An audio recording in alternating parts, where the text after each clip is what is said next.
All right, so I just watched a movie called The Red Pill. It's a movie kind of outlining the men's rights activists and the men's right movement. I forget what it's called. Um, it was a pretty good movie, and I actually, agreed with a lot of the points in it. But I don't. It doesn't seem like the counterpart feminist movement quite agrees with me. Let's take a look. At the center of this controversy is the film The Red Pill. For a look at the film and the culture of men's rights activism it deals with, we've asked Rebecca Sullivan to join us. She's a professor of women's studies at the University of Calgary. Okay, so the first thing to note here is that this isn't a panel of people. This isn't a group discussion. This isn't a debate of any sort. So because of that, I just want to emphasize this is not an educated, this is an educated woman, but this is not an educated way of portraying information, right? You're basically just getting an opinion from this.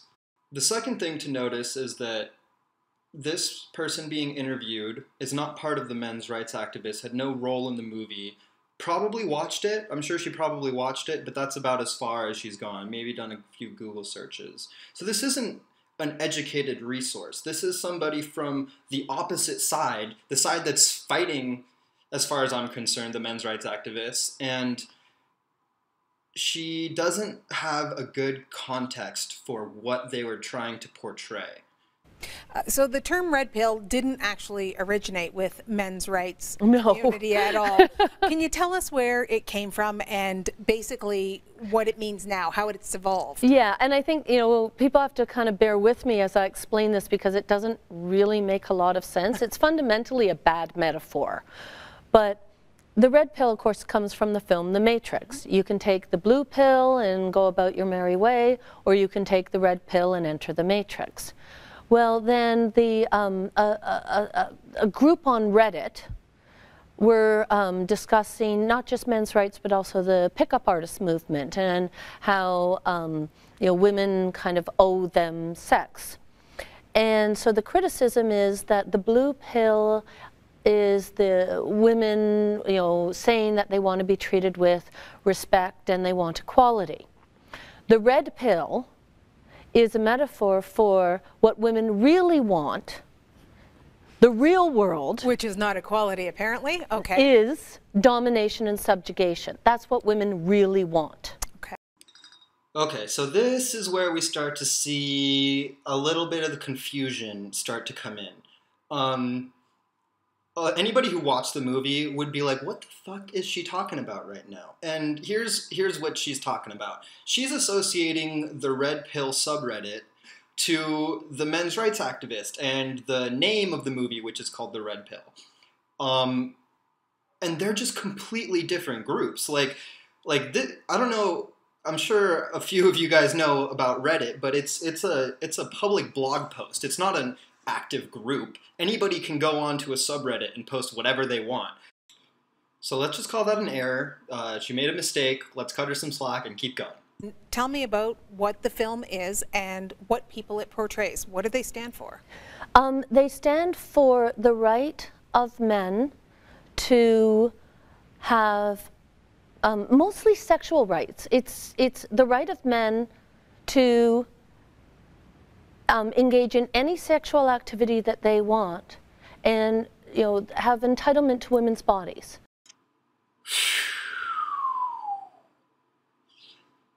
Okay, this is where I stop cutting her slack. I understand if you are being just ignorant. You don't understand the situation.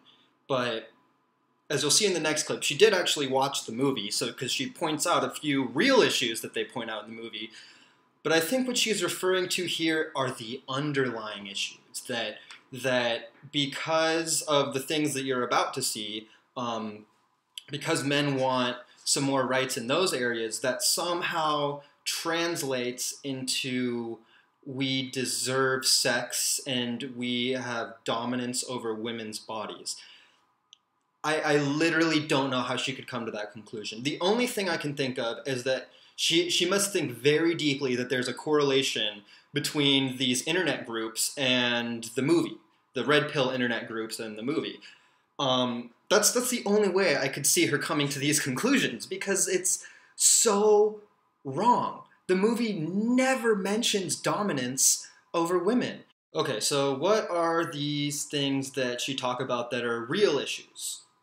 The men's rights movement points to a number of very real issues in our society, that there are very few resources available to men who experience domestic or gender or sexual violence, to the fact that suicide rates are very high for men, incarceration culture, high dropout rates, lowering participation in post-secondary education. These are all very real and pressing and urgent issues.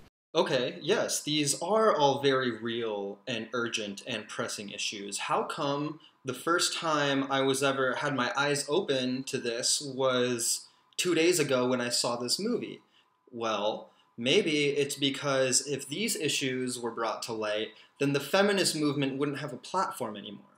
But they go from there immediately to it's women's fault, because they are denying men their natural rights as men. Meaning, if only we could just have sex with whoever and whatever we want, whenever we want, then maybe we wouldn't have to rape you. Alright, so that's the last video of this crazy liberal bitch that I'm going to show you guys, because I don't even think I can take any more of her.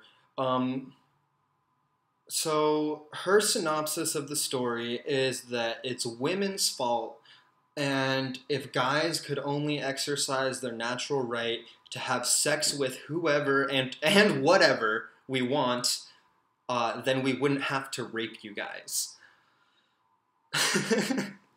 Okay, so I'm not even really going to get into that because she's just wrong. Watch the movie if you want, but basically the whole plea from the men's rights activists is, first of all, it's not women's faults, it's the feminist movement's fault. And why is it the feminist movement's fault? Because they are denying men of their natural right to debate and talk about these issues. And you can see pretty clearly that that theme is being played out in this interview as well. Because when you can attack somebody and they can't defend themselves, if you have an all-feminist panel or a feminist interviewer and then feminist interviewee, you're just going to keep agreeing with each other. You guys are going to end up on way far from the truth. And that's what we see happening. We see just like confusion and not really getting the story straight, and people are scratching their heads like, what is she talking about? Well, maybe if you had added, what is her name? Cassie Fisher? Fuck. What is her fucking name? Cassie J. So, yeah, if you had brought Cassie J on there and kind of had her be the mediator, because I don't know if you guys know this, but Cassie J is the director of the film, and when she started making this film, she found out about the MRA and was kind of like appalled by it and was like, Jesus, I can't believe these guys exist. I gotta go figure out what the hell is wrong with them. So she went out to meet them and kind of figure out what they were about and completely got converted. Like, totally took the red pill.